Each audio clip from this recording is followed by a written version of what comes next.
Hey, what's going on, guys? It's me, Train Man, and welcome to the weekly timetable for the week of September 14th, 2014. We had a great week this week. Try not to, I've noticed myself rocking on this chair. It's sort of a rocking chair. It also tries to kill you in previous videos, so I'm going to try not to do that. But on Monday, we had Train Man's Modular Minecraft episode 65, The Great Escape Against All Odds. We made it out of the nether. Actually, the odds were not as bad as I thought they were going to be.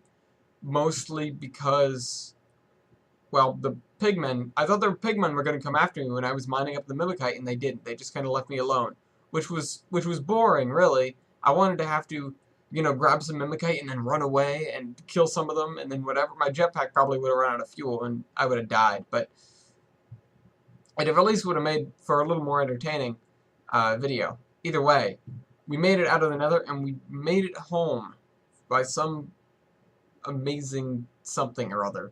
I don't understand how we did that. If we find four more, we can go for the corners. No more nether diamonds, though. Unfortunately. Something I just realized, though, is... Ow, ow, oh!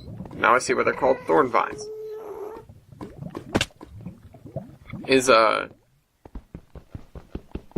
Branch mining is feasible in the nether. I never really thought about that.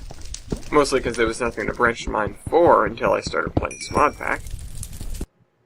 On Tuesday, we had Train Man Plays Gustosaurus Locomotion, episode 146. Man, anyone getting tired of this yet? Congestion. Now, we had a little bit of trouble with the way our lines were working. Some trains didn't know exactly where they needed to go. That's typical locomotion, yeah. But this time, they backed up the main line almost all the way to the steel mill, past the chemical plant. And it could have gotten a lot worse if I didn't notice it right away. So it's very good that I did, or else that could have led to more trouble. Where's my cursor? Wait. Need to swap you out. Something I did realize that I put in the wrong J3A. Instead of putting in the one for the 20th Century Limited, I put in the one for the Empire State Express, which in and of itself isn't too terrible. But we don't have the coaches for the Empire State Express. We have the coaches for the 20th Century Limited. And of course that brings about a problem. On Wednesday, we had War Thunder, of course, episode 24, Skills Required, Patience Given, which is really what it means. To make the title a little more clearer, I should have added the word instead on the end of it, because while the episode a couple of the fights were actually pretty good fighter-wise. I've been trying to get a little bit better in that regard. I do talk about the fact that I have the patience to be a bomber and not the skill to be a fighter. So it's kind of counterintuitive when I'm trying to make videos because I want to do my thing, which is completely boring, instead of actually doing what's interesting. Instead, I get on with some people and actually shoot down some planes with my fighter planes, not just by sheer luck or good gunners. Patience for bombing, and I don't have the skill for dogfighting. Which is unfortunate because I'm the one making the videos, and therefore they're all boring when I try to fly a bomber. Haha, you suck, jackass. It's because, I have the patience to fly the bomber, but nobody has the patience to watch me fly the bomber. That's the problem. Not that there's something wrong with that. They're gonna have to glue you back together. I'm in a giant pile of people shooting, and I'm really not sure. Yeah, their whole enemy team is just at their base, just chilling. On Thursday, wow, that's new. On Thursday, we had the Zombie Train, episode 88, The Pulp Mill. We did a lot of work with tracking around that general area, and I kind of worked out what some of the terrain is going to be like in my head. So it's a very productive episode, if not from a getting stuff down standpoint, from a figuring stuff out standpoint. You could have unit trains or not really unit trains, but trains that originate here and terminate in Temeros and their goods get spread around. Or you could have trains that originate from farther down the line, more to the north, and come through here and pick up goods on the way. Or trains that are traveling the opposite direction. It's just a source of general goods, and because general goods in TRS are just so ubiquitous, and they're not very specific in any sort of way, shape, or form, it's not something that I'm particularly concerned about. And it's one of the systems of commerce that I will work out once I'm all done with everything. Because when you have a lot of places producing general goods, it doesn't really matter where they come from, you just want to kind of do it efficiently. On Friday, we had Train Man's Fever, Episode 3, The Impossible Railway. Now, this is the beginning of something interesting. I found some areas that may or may not want some help with regards to goods production. There aren't too many towns on the map that don't currently have some goods feeding them, but hey, why not? Well, let's make some money off of it too. So that's that.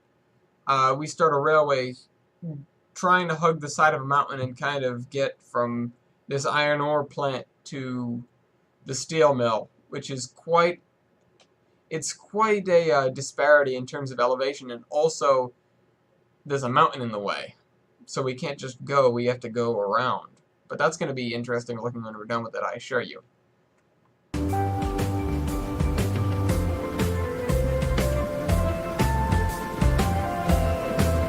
There are 9 people waiting at that stop, so I have a feeling we're going to have some money in just a second. Yep. Alright, let's get some buggies rolling and see if this guy wants to take the bait and produce anything.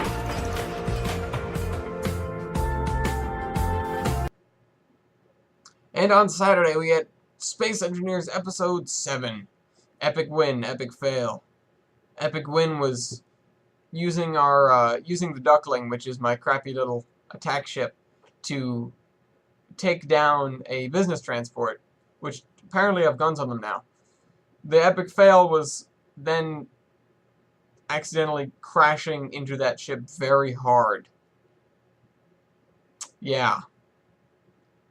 And then there was more footage in there that I cut out, and it was trying to rehabilitate the business ship, and nothing really worked out. So we're kind of back to square one, and I've actually went and got a new map for that, because that might alleviate some of the problems we've been having with factions and the like.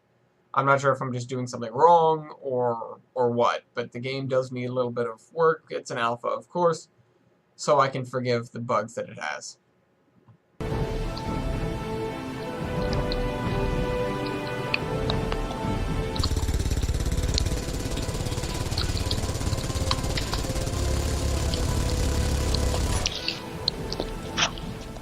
Are they going to shoot back now?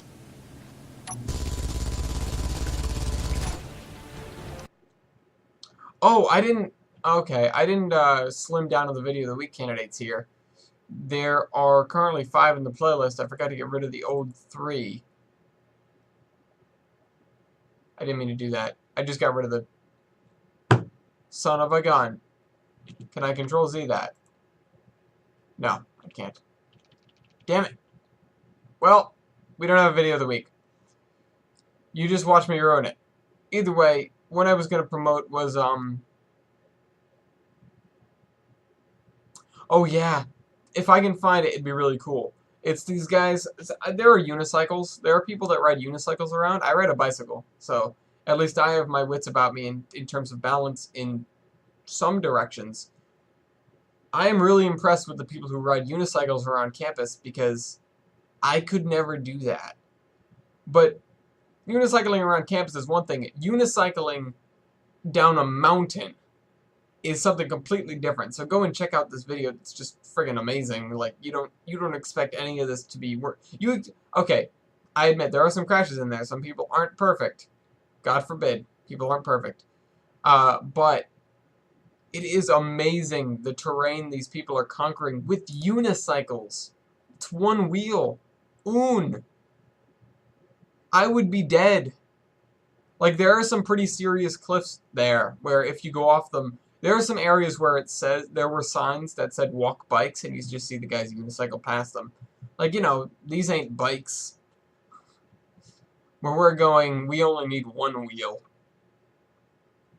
But I hope you guys enjoyed this video, and I'll see you next week and tomorrow and every day in between. Tramman out.